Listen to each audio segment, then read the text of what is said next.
21 دسمبر 2012 ایک ایسی تاریخ جس نے پوری دنیا کو روک دیا۔ ہر طرف ایک ہی سوال تھا، کیا دنیا ختم ہونے والی ہے؟ نیوز چینل چیخ رہے تھے، انٹرنیٹ پر صرف ڈر تھا، لوگ بنکرز بنا رہے تھے اور کچھ لوگ خاموشی سے آسمان کی طرف دیکھ رہے تھے۔ لیکن سوال یہ ہے، یہ ڈر آخر آیا کہاں سے؟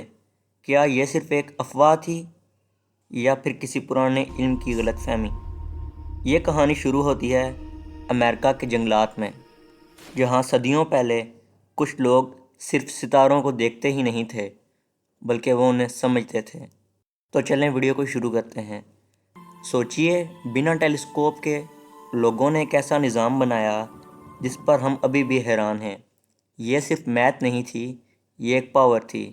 آج ہم دیکھیں گے کیسے مایا، ایزٹیک اور انکا نے آسمان کو اپنی سیاست، جنگ اور عبادت میں استعمال کیا۔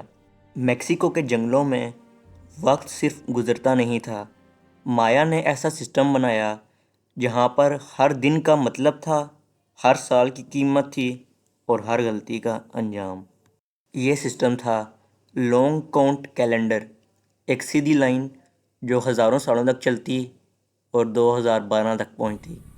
اسی لیے 2012 میں لوگ گھبرا گئے، انہوں نے سمجھا یہ انت ہے، لیکن یہ صرف ایک ری سٹارٹ تھا۔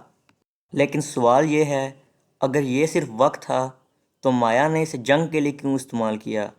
اس کا جواب چھپا ہے ایک پلینٹ میں، وینس۔ اس زمانے میں وینس کو جنگوں کے لیے استعمال کیا جاتا۔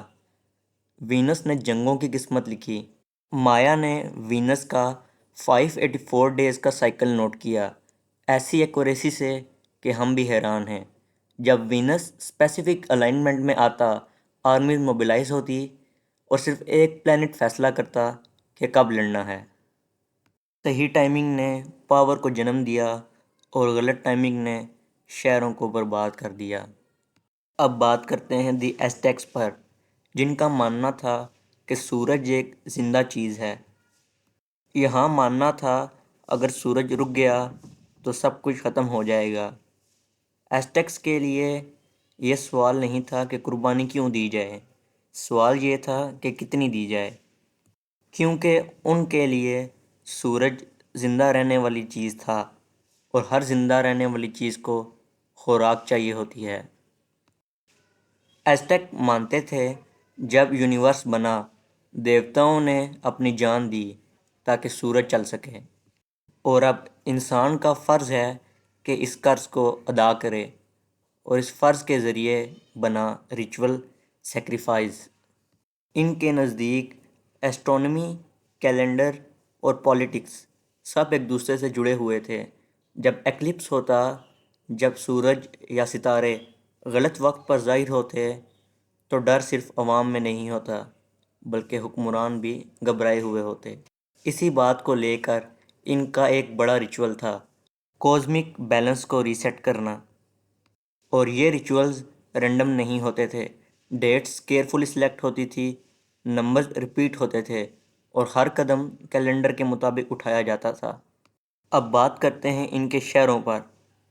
ٹیکنوچتلان صرف ان کا ایک شہر نہیں تھا بلکہ وہ ایک ورکنگ مشین تھی۔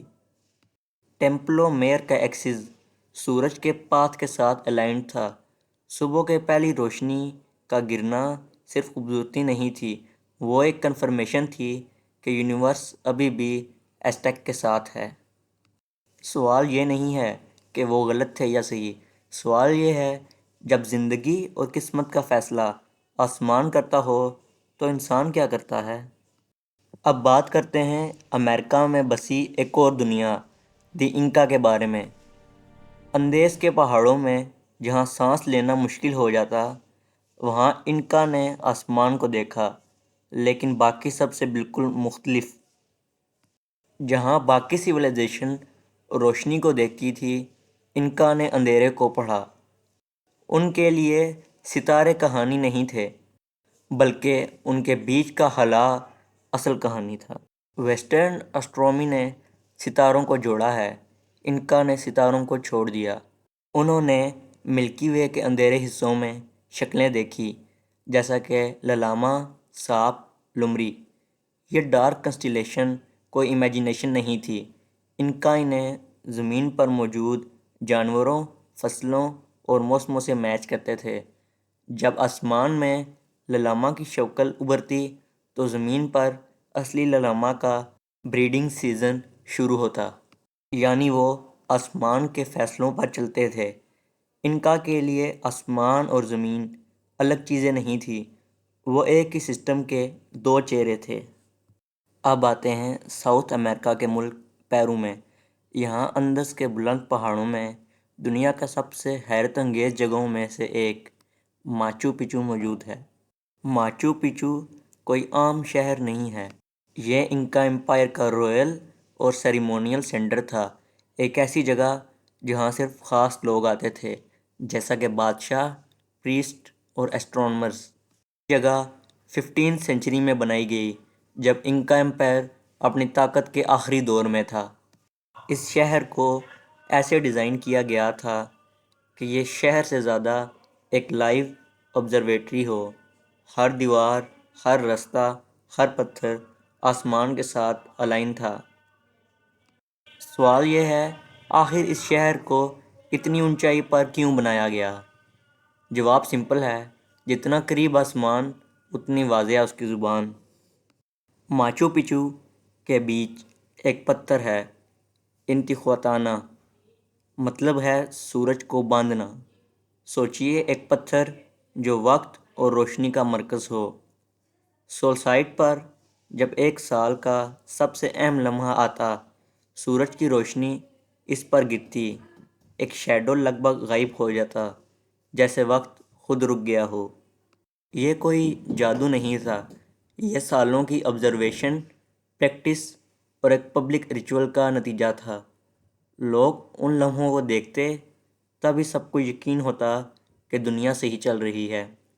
ان کا اسے سورج کو روکنا نہیں چاہتے تھے، بس وہ دکھانا چاہتے تھے کہ ہم آسمان کو سمجھتے ہیں اور ہم جانتے ہیں کیا ہونے والا ہے۔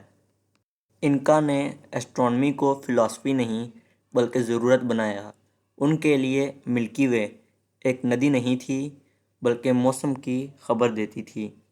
جب آسمان میں للاما کا اندھیرا ابھرتا، فارمرز کو پتہ ہوتا کہ بریڈنگ کا سیزن آ گیا ہے، اور جب کوئی ڈارک شیپ ابھرتا، وہ لوگ فصلوں کی پلاننگ کو ایڈجسٹ کرتے، ٹیرریسز، واٹر چینل، سٹوریج سب اسی حساب سے ہوتا۔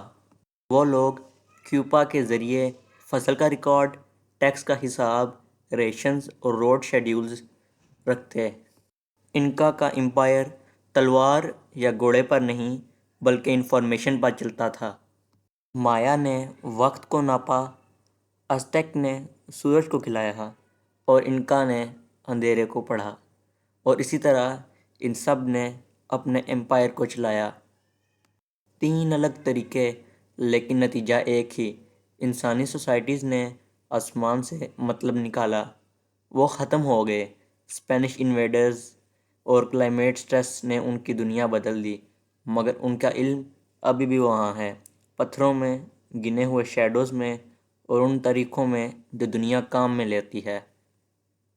ہم نے اس ویڈیو کی شروعات 21 دسمبر 2012 سے کی تھی، جب پوری دنیا کو لگ رہا تھا کہ شاید سب کچھ ختم ہونے والا ہے، لیکن وہ ایک غلط فہمی تھی۔ آج ہم مایا، ایزٹیک اور انکا کو سمجھ چکے ہیں، تو اب ایک بات واضح ہو جاتی ہے، وہ اینڈ کی بات نہیں کر رہے تھے، بلکہ وہ ایک نیو سائیکل کا سٹارٹ تھا۔